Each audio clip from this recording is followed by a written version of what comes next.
A starship is voyaging the galaxy in a search for new planets and new civilizations, expanding the human horizon and living the life of an adventurer. In the starship, each crew member are assigned to a work and are demanded to wear a uniform of different colors to indicate their respective work areas.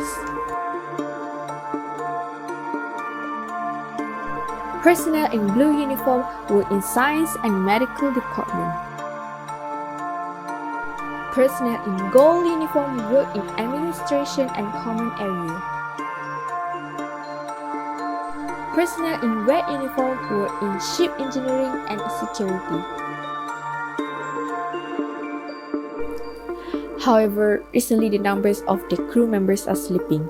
They have started the journey with a total of 430 crew members on the starship, but many deaths have occurred since then as they battle with formidable aliens. Too many of our crew members dies. Inspect the numbers, I wonder, is there a statistically significant association between the working premises and the death of crew members?